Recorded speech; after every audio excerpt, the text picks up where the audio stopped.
News ಫಸ್ಟ್ನ ಇಂಪ್ಯಾಕ್ಟ್ನ ಬಗ್ಗೆ ಮೊನ್ನೆ ತಾನೇ ಒಂದು ಸುದ್ದಿಯನ್ನ ಮಾಡಿದ್ವಿ.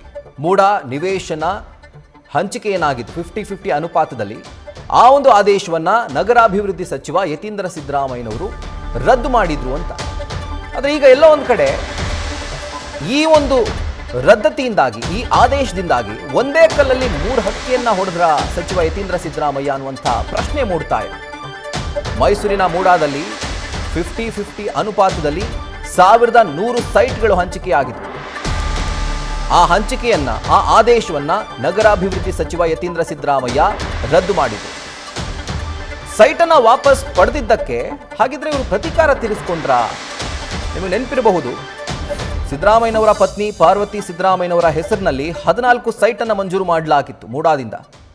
ಆ 14 ಸೈಟನ್ನು ವಾಪಸ್ ಮೂಡಾಗೆ ಹಸ್ತಾಂತರ ಮಾಡಿದ್ರು. ಸೊ ಅದಕ್ಕೆ ಈ ಕ್ರಮ ಏನಾದರೂ ಒಂದು ರಿವೆಂಜಾ ಅಂತ, ಅಂದರೆ ನಮ್ಮ ಸೈಟ್ ಹೋಗಿದ್ರು ಪರವಾಗಿಲ್ಲ, ಮಿಕ್ಕವ್ರದೆಲ್ಲ ಎಷ್ಟಿದೆಯೋ ಆ ಎಲ್ಲ ಸೈಟ್ಗಳು ಹೋಗಬೇಕು ಅನ್ನುವಂಥದ್ದು. ಸೊ ಈ ಥರದ ಒಂದು ಚರ್ಚೆ ರಾಜಕೀಯದಲ್ಲಿ ನಡೀತಾ ಇದೆ. ಹೆಚ್ಚಿನ ಡೀಟೇಲ್ಸನ್ನು ನೀಡ್ತಾ ಹೋಗ್ತಾರೆ ನಮ್ಮ ಮೈಸೂರಿನ ಕರೆಸ್ಪಾಂಡೆಂಟ್ ರವಿ ಪಾಂಡವಪುರ. ರವಿ, ಈಗ ಎಲ್ಲೋ ಒಂದು ಕಡೆ ನಮ್ದು ಒಂದು ಕಣ್ಣು ಹೋದ್ರೂ ಪರವಾಗಿಲ್ಲ, ಇನ್ನೊಬ್ಬರದ್ದು 2 ಕಣ್ಣು ಹೋಗಬೇಕು ಅನ್ನುವಂಥ ನೀತಿಯನ್ನ ಸಚಿವ ಯತೀಂದ್ರ ಸಿದ್ದರಾಮಯ್ಯ ಅನುಸರಿಸಿದಂತೆ ಕಾಣಿಸ್ತಾ ಇದೆ. 14 ಸೈಟನ್ನು ವಾಪಸ್ ಕೊಟ್ಟಿದ್ದಕ್ಕೆ ಪ್ರತೀಕಾರನ ಅಂತ ಇದು? ರಾಹುಲ್, ಖಂಡಿತವಾಗ್ಲೂ ಮೂಡ ಹಗರಣ ಪ್ರಕರಣಕ್ಕೆ ಸಂಬಂಧಪಟ್ಟಂತೆ ಸದ್ಯ ಡಾಕ್ಟರ್ ಯತೀಂದ್ರ ಸಿದ್ದರಾಮಯ್ಯ ಅವರು ಚಾಣಾಕ್ಷ ನಡೆಯನ್ನು ಅನುಸರಿಸಿದ್ದಾರೆ. ಪ್ರಮುಖವಾಗಿ ಅವರು 1100 ಸೈಟ್ಗಳನ್ನ ರದ್ದು ಮಾಡುವ ಮೂಲಕ ಒಂದೇ ಕಲ್ಲಲ್ಲಿ 3 ಹಕ್ಕಿಗಳನ್ನು ಹೊಡೆಯುವಂತ ಯತ್ನಕ್ಕೆ ಮುಂದಾಗಿದ್ದಾರೆ. ಪ್ರಮುಖವಾಗಿ ಬಿಜೆಪಿಯವರು ಮತ್ತು JDSನವರು ಈ ವಿಚಾರವನ್ನ ಅಸ್ತ್ರವಾಗಿ ಇಟ್ಕೊಳ್ಳಿಕ್ಕೆ ಮುಂದಾಗ್ತಿದ್ರು. ಇದೇ ಕಾರಣಕ್ಕಾಗಿ ಬೆಂಗಳೂರಿನಿಂದ ಮೈಸೂರಿಗೆ ಬಿಜೆಪಿ ಪಾದಯಾತ್ರೆಯನ್ನು ಕೂಡ ನಡೆಸಿತ್ತು.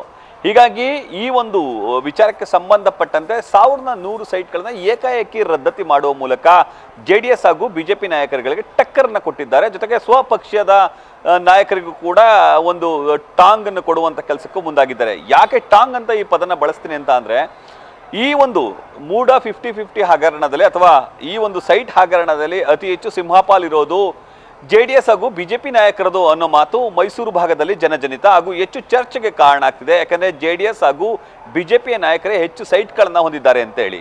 ಈ ಕಾರಣಕ್ಕಾಗಿ JDS ಗೌಣವಾಗಿತ್ತು ಈ ಹೋರಾಟದಲ್ಲಿ. ಬಿಜೆಪಿಯವರು ಒಂದಷ್ಟು ದನಿಯನ್ನ ಎತ್ತುವಂತ ಕೆಲಸಕ್ಕೆ ಮುಂದಾಗಿದ್ರು. ಆದ್ರೆ ಈಗ ಈ ಒಂದು ಪೆಟ್ಟು ಬೀಳ್ತಿರೋದೇ ಬಿಜೆಪಿಗೆ, ಪ್ರಮುಖವಾಗಿ ಅದರಲ್ಲೂ JDSಗೆ. ಈ ಒಂದು ವಿಚಾರಕ್ಕೆ ಯಾಕೆ ಇಷ್ಟೊಂದು ಮಹತ್ವ ಬರ್ತಿದೆ ಅಂತ ಅಂದ್ರೆ, ಸಿದ್ದರಾಮಯ್ಯ ಅವರ ಪತ್ನಿ ಪಾರ್ವತಿ ಅವರ ಹೆಸರಲ್ಲಿ, ಅಂದ್ರೆ ಡಾಕ್ಟರ್ ಯತೀಂದ್ರ ಸಿದ್ದರಾಮಯ್ಯ ಅವರ ತಾಯಿಯ ಹೆಸರಿನಲ್ಲಿ 14 ಸೈಟ್ಗಳಿತ್ತು. ಇದೇ ಒಂದು ಸೈಟ್ಗಳನ್ನ ಇಟ್ಕೊಂಡೆ ಬಿಜೆಪಿ ಅವರು ಪ್ರತಿಭಟನೆ ಮಾಡುವಂತ ಕೆಲಸಕ್ಕೆ ಮುಂದಾಗಿದ್ರು, ಭ್ರಷ್ಟರು ಹೇಳಿ ಬಿಂಬಿಸುವಂತ ಕೆಲಸಕ್ಕೆ ಮುಂದಾಗಿದ್ರು. ಅದಕ್ಕೆ ಸಂಬಂಧಪಟ್ಟಂತೆ ಲೋಕಾಯುಕ್ತ ಇಡಿಗಳಲ್ಲಿ ದೂರು ದಾಖಲಾಗಿದ್ವು. PN ದೇಸಾಯಿ ಅವರ ಕಮಿಟಿ ಕೂಡ ರಚನೆ ಆಗಿತ್ತು. ಹೀಗೆ 10 ಹಲವು ವಿಚಾರಗಳಿಗೆ ಸಂಬಂಧಪಟ್ಟಂತೆ ಸಿದ್ದರಾಮಯ್ಯ ಹಾಗೂ ಯತೀಂದ್ರ ಸಿದ್ದರಾಮಯ್ಯ ಅವರ ಕಳಂಕಿತರು ಅಂತ ಹೇಳಿ ಬಿಂಬಿಸುವಂತ ಯತ್ನಗಳು ನಡೀತಿತ್ತು. ಇದಕ್ಕಾಗಿ ಇದರಿಂದ ಮುಕ್ತಿಯನ್ನು ಹೊಂದಬೇಕು ಅಂತೇಳಿ ಸಿದ್ದರಾಮಯ್ಯನವರು 14 ಸೈಟ್ಗಳನ್ನ ವಾಪಸ್ ನೀಡುವಂತ ಕೆಲಸಕ್ಕೆ ಮುಂದಾಗಿದ್ರು. ಆ ಮೂಲಕ ಈ ಒಂದು ಪ್ರಕರಣದಲ್ಲಿ ನಮ್ಮ ಹಸ್ತಕ್ಷೇಪ ಇಲ್ಲ ಅನ್ನೋದನ್ನ ತೋರಿಸ್ಕೊಡುವಂತ ಕೆಲಸಕ್ಕೆ ಮುಂದಾಗಿದ್ರು. ಈಗ ಇದೇ ಹೆಚ್ಚು ಚರ್ಚೆಗೆ ಕಾರಣ ಆಗ್ತಿರೋದು. ಯಾಕಂದ್ರೆ 14 ಸೈಟ್ಗಳನ್ನ ವಾಪಸ್ ನೀಡಿದ ಕಾರಣಕ್ಕಾಗಿ 1100 ಸೈಟ್ಗಳ ಮೇಲೂ ಕೂಡ ಅವರು ಕಣ್ಣನ್ನ ಇಟ್ಟಿದ್ರು, ಅಂದ್ರೆ ವಾಪಸ್ ಕೊಡುವಂತ ಕೆಲಸಕ್ಕೆ ಮುಂದಾಗಿದ್ದಾರೆ. ಆ ಮೂಲಕ JDS, ಬಿಜೆಪಿ ಮತ್ತೆ ಸ್ವಪಕ್ಷದ ಕಾಂಗ್ರೆಸ್ ನಾಯಕರುಗಳಿಗೂ ಟಕ್ಕರ್ನ ಕೊಟ್ಟಿದ್ದಾರೆ. ನಮ್ಮ ಒಂದು ಕಣ್ಣು ಹೋದ್ರೂ ಚಿಂತೆ ಇಲ್ಲ, ಎದುರಾಳಿಯ 2 ಕಣ್ಣುಗಳು ಹೋಗ್ಬೇಕು ಅನ್ನೋದು ಅವರ ಚಾಣಾಕ್ಷ ನೀತಿ. ಹಾಗಾಗಿ ಆ ತಂತ್ರವನ್ನು ಅನುಸರಿಸಿದ್ದಾರೆ.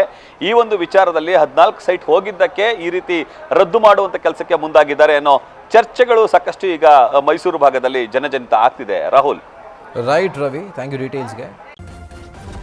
ನ್ಯೂಸ್ ಫಸ್ಟ್ ನಿರ್ಭೀತಿಯಿಂದ ನಿಮ್ಮ ಪರವಾಗಿ.